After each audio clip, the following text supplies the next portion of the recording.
it's hard for people to be themselves. They don't like themselves. They don't like what they are. And so they like to pretend that there's something more exceptional instead of working at it. But what people really seem to enjoy is people who don't do that. People seem to really enjoy people who just work at being a better person and being better at life. And not, the more you concentrate on the image, the more people think it's gross. Yeah. Like the more you concentrate on what you're trying to project and how you would want people to view you or how you want people to talk about you, the more it seems disgusting. Like when an actor clearly has a publicist hiring a bunch of people to write fluff pieces about them, and these pieces come out, like your little spidey sense goes off. You're like, this ain't right. This is not accurate. This is not who he is. This is not who she is. This is a bullshit article. This person's hiring people to write bullshit. Like, ew, Well, did you ever see that thing they did on HBO where LeBron James was talking to people about stuff, and he was talking about like his real life competitiveness and how crazy he gets about stuff? No, but I'd love to see that. It's really interesting because he's very smart and very articulate but also very honest and an insane winner. I mean, he's an insane winner. And all those insane winners, they have this, no. They have this thing like, I'm going to fucking win. They have this thing. And you see it come out of him when he's talking. You go like, oh, there it is. Of course you have that. Right. Like Jordan has that. Everyone has that. They all have that. Every insane winner, Roy Jones Jr., they all have it. If you're an insane winner, you have that weird thing inside you where you just fucking hate to lose and you're insanely competitive. But it's rare that you hear them express that.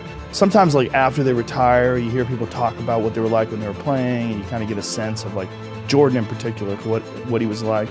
But to hear him describe it while he's in his prime, like right now, is really interesting.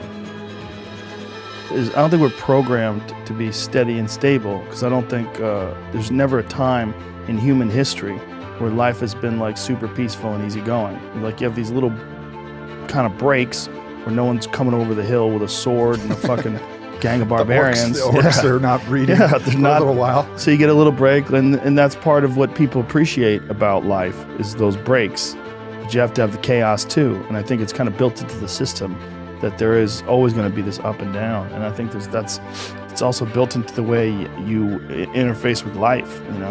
You're not always going to feel great. You're going to have weird days, but those weird days where things are shitty, one of the things it does is it really makes you appreciate the good days. I think if every day is too good, that's the problem with people that are on like certain medications, which sort of make everything a 7 or a 6 all day, every day.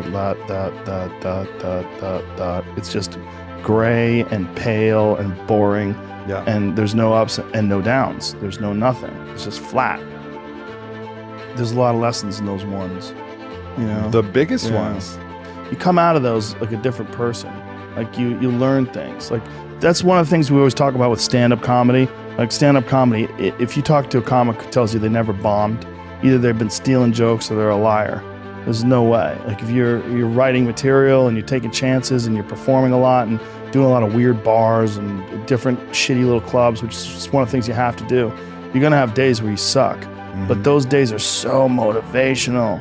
Like they're some of the most important sets. I used to hate when I have a bad set. I still do. But now I know the next one will be excellent because I'll be fucking so angry and motivated and pumped up. Yeah. And also aware that can happen still. You have to have like a choking fucking shitty bit that just comes out of your mouth terrible and you're like, ugh. And then it's back to the drawing board, but that's where the growth comes. Every time I've gotten better at stand-up, it's almost directly connected to bombing. I think, that's the bright side of tragedy. So when you come through it, you really will have an appreciation for the moments without tragedy. You don't really feel it unless unless life burns you. You don't really feel it. The more effort that I put in my life, whether it's exercise or particularly like running and yoga and martial arts and doing stand-up and doing podcast, the more I do those things, because I'm creating my own struggle. And I feel like there's a lot of benefit in creating your own struggle rather than, like, if you see a lot of people that run into like a lot of struggle with life, just life in general, in terms of like relationships and friendships and fallings out. A lot of that seems to me that people need a certain amount of conflict and a certain amount of struggle. And they create that struggle if they don't get it in some sort of a organic form. You know, if you're not at war with a neighboring tribe, or you're not worried about predators, you create this struggle with your girlfriend or with your buddies, or, you know, with the people at work, your coworkers. The more I create my own struggle, the more I orchestrate it through training, through exercise, and just rigorous physical struggle where you're knocking on the door of whether or not your body is going to make it through this. The more you do that, the more I feel like it minimizes those other struggles in life. I like it that way better. I don't need any real horse shit in my life. I like to make my own horse shit. And it seems like, but it really does seem like doing that minimizes other things. Because like if you're running hills, right? If I'm running hills and doing these sprints 400 or 500 yards up this hill, it's so fucking hard to do that's all I can think of. And my body's heaving, my heart's pounding, and I'm just push. And all I'm thinking about is my breath. Things get minimized. Everything else is sort of like that's a real struggle. Like that's almost death. Like your heart is going 180 beats a minute. You're pouring sweat. That's like a design. I'm doing it on purpose. And I'm doing it to squeeze out all the excess energy and angst that my body might be putting on, that sort of confuses you about the real significance of interpersonal conflict and relationship conflict and work conflict. So much of it is like exaggerated by your own body's desire for some sort of action, something going on. So I've found that the more I do that myself, the less I have that in my everyday life. And then also I have to do all the shit I'm supposed to do. I have to do all the work, including family stuff. Like I spend a lot of time with my family. I orchestrate it. I go to the comedy store after the kids go to bed. I get up with them in the morning. I help them get ready for school. I either take them to school, or I go with them when my wife takes them to school. I do podcasts during the day while they're at school, and then afterwards I hang out with them and I see them. If I don't do that, I feel like a shitty dad. Like I have to spend time with them. I don't even like going away on weekends, but I like the fact that I'll be home tomorrow. It's when you learn things. You can't go anywhere. You can't. I mean, you could watch a movie on your laptop, or you could distract yourself. Yeah, you can, or you can really think about shit. And sometimes that's some of my best writing I get done when I'm just barbecued on a plane, heading home from somewhere, exhausted.